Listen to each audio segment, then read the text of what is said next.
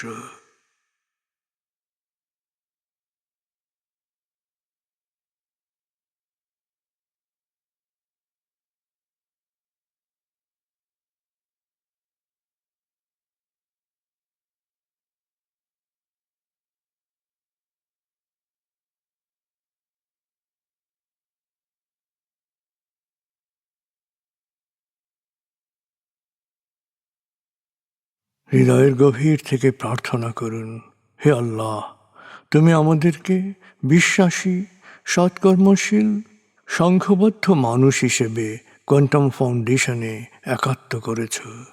হে আল্লাহ, quantum ফাউন্ডেশনকে এ যুগের আলোকবর্তিকা হিসেবে, সহস্রাব্দের বাতিঘর হিসেবে কবুল করো। কোয়ান্টাম ঘরে ঘরে, মেডিটেশন ঘরে ঘরে, এ অনুরণন সার্থক করো।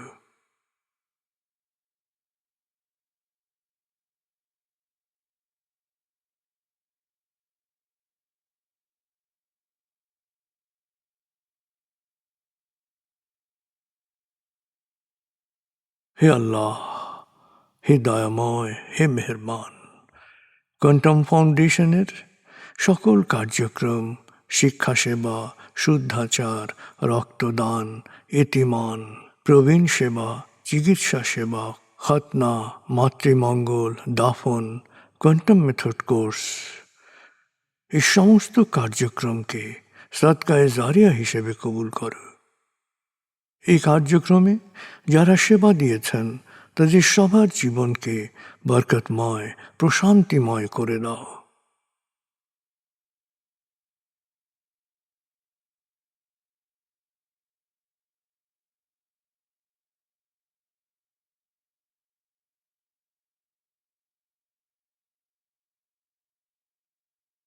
হে আল্লাহ, গত ৩০ বছর ধরে ফাউন্ডেশনের কাজগুলোকে গতিশীল রাখার জন্যে যারা নিয়মিত দান করেছেন, যারা এককালীন দান করেছেন, যারা জাকাত দিয়েছেন, যারা স্থাবর অস্থাবর সম্পত্তি দান করেছেন, তাদের সবার দানকে তুমি সৎ দান হিসেবে কবুল করো, সদকায়ে জারিয়া হিসেবে কবুল করো। তাদের পরিবারে সুখ ও প্রশান্তি দান করো, তাদের ধন সম্পত্তিতে বরকত দান করো।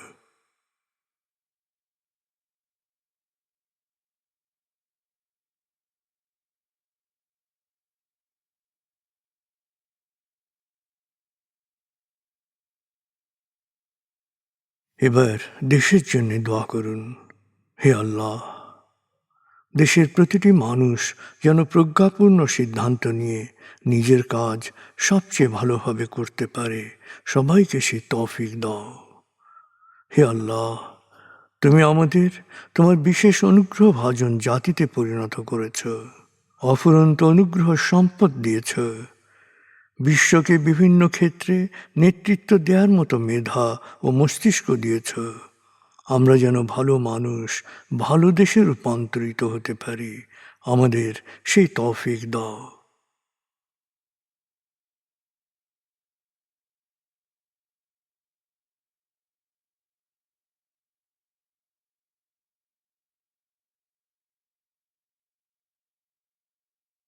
ভালো মানুষ, ভালো দেশ, স্বর্গভূমি বাংলাদেশ। ভালো মানুষ, ভালো দেশ, স্বর্গভূমি বাংলাদেশ। ভালো মানুষ, ভালো দেশ, স্বর্গভূমি বাংলাদেশ। দেশের জন্যে প্রার্থনা করুন। দেশকে যেমন দেখতে চান সেভাবে প্রার্থনা করুন।